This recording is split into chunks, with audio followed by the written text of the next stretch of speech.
당장은 중국의 사대하고 한자를 공식 문자로 떠받들고 있어서 어렵겠지만 훗날 똑똑한 후손들이 훈민 정음의 진가를 알아채고 세상에 널리 알리면 조선은 새롭게 비상할 것이다.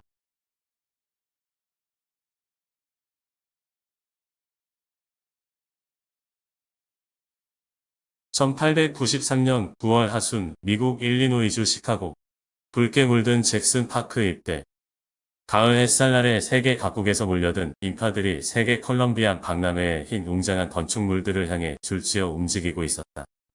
에펠탑에 필적한다는 대관람차 페리스 휠 앞은 몰려든 인파들로 발 디딜 틈이 없었다. 그 틈에서 한 동양 청년이 조용히 입장권을 손에 쥐고 걸음을 옮기고 있다. 미국 남부 에모리 대학을 막 졸업하고 귀국길에 오른 28세 청년 윤치호다.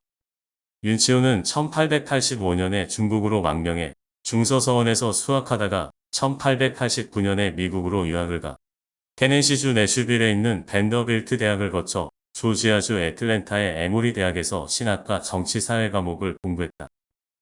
시카고 박람회는 콜럼버스의 신대륙 발견 400주년을 기념하는 행사로 미국이 세계사의 중심이 되었음을 전 세계에 알리고자 개최했다.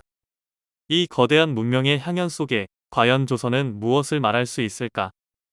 윤치호는 세계의 중심에서 조선을 보고 박람회와 함께 9월부터 열리는 세계 종교회 행사에도 참석할 겸 시카고에 들렀다.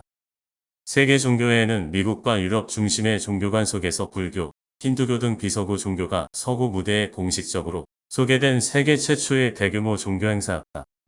박람회의 중심에는 하이트시티라 불리는 눈부신 건축물들이 즐비했다. 수많은 국가들이 자신들의 공업 기술, 예술, 문화를 자랑하듯 드러낸 공간이었다. 독일의 공업, 프랑스의 예술, 영국의 기계기술과 산업체계 모든 것이 눈이 부셨다. 일본 전시관은 모두가 찬사를 보낸다. 일본 사람들이 자부심을 가질 것이다. 일본은 오베에 있는 피닉스 파빌리온인 호우덴 말고도 자유예술 및 공산품관 빌딩 내 커다란 부스를 차지했다.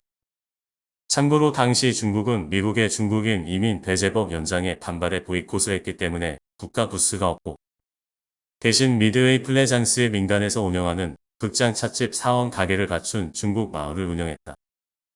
이런 중국의 보이콧 사태를 보고 박람회 참가를 망설이던 고종은 미국과의 관계를 강화하고 조선이 자주 독립국가임을 대내외적으로 천명하기 위해 박람회에 임박해 참가를 결정했다.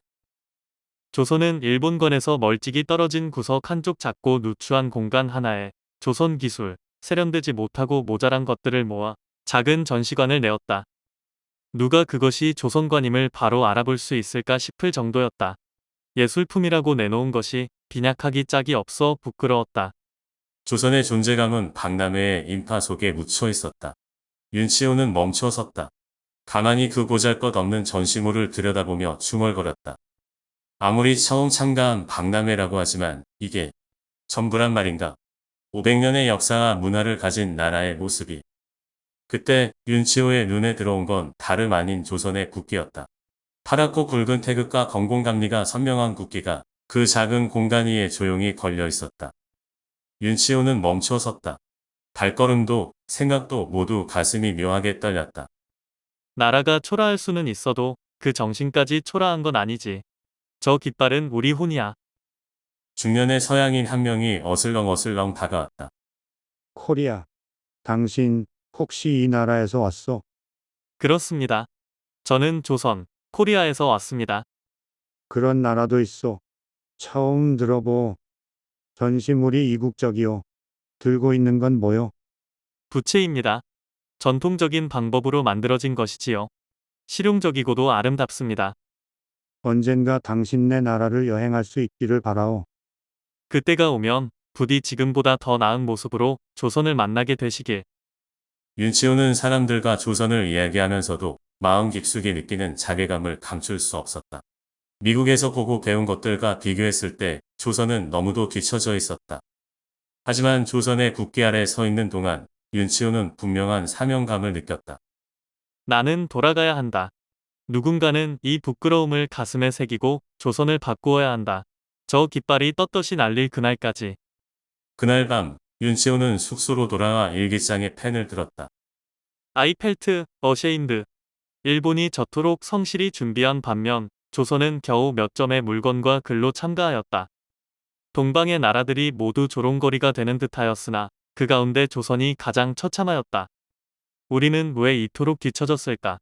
유교의 나라로서 도덕만으로 세상을 견뎌낼 수 있다고 믿었던 것이 화근이었을까? 윤치호는 시카고 체류 기간 중 박람회 조선관 정경원 대표를 방문했지만 그는 아예 만나주지 않았다. 정부 대표로서 아버지가 귀양가 있고 아무런 이유도 없이 오래도록 나라 밖을 돌아다니고 있는 윤치호 같은 사람을 만나는 것은 옳지 않다고 생각한 탓이다.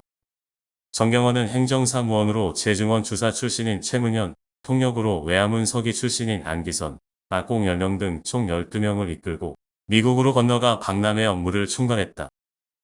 클리블랜드 대통령을 면담하고 시카고 시내 오디트리움 호텔에서 각국 외교사절 100여 명을 초청해 연회를 여는 등 활발한 외교 활동을 벌였다. 그는 자신이 보고 경험한 박람회 관련 사항을 생생하게 기록한 박물회약기라는 기록을 남겼다. 여기서 한 가지 주목할 점은 고종 탄생일을 기념하기 위해 오디트리움 호텔에서 개최한 연회에서 사용한 메뉴판에 대조선이라는 국호를 언문으로 표기한 것이다. 정경원도 조선의 지식인으로 문명국은 모두 자기 나라 말과 글을 가지고 있다는 문제의식을 가졌던 걸까? 아무튼 정경원은 조선도 어엿한 문자를 가지고 있는 자주 독립국가라는 점을 알리고 싶었던 것 같다. 업무는 그렇게 서구 세계의 첫 모습을 드러냈다. 그렇다면 정경원이 주최한 1893년 9월 5일 오디토리움 호텔 연회 비용은 얼마였으며 무슨 돈으로 충당했을까? 챗GPT가 분석한 자료에 따르면 당시 화폐로 약 800에서 1000달러 정도였고 현재 가치로 환산하면 약 24,000에서 35,000달러, 원화로 약 3천만에서 5천만원 규모로 추정된다.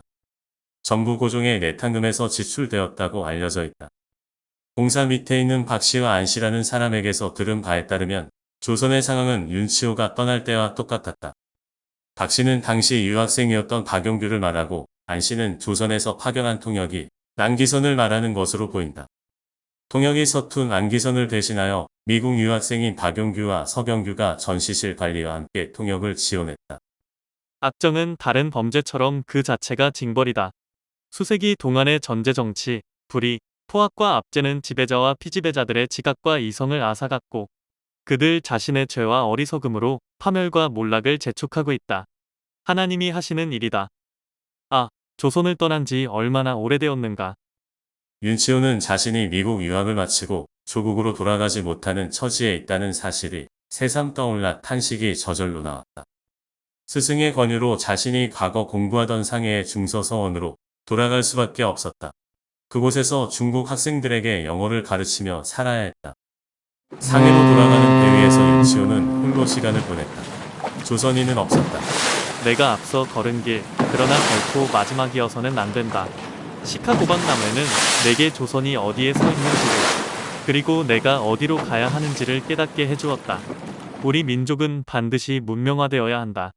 그리고 나는 그 시작이 되고자 한다. 세계는 이미 달리고 있었고 조선은 멈춰 있다. 그러나 윤치호는 그날 이후 멈추지 않기로 다짐했다.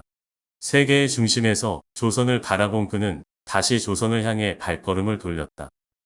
비록 당장은 돌아가지 못하더라도 언젠가는 조선의 변화에 자신이 이바지할 수 있으리라는 믿음을 품고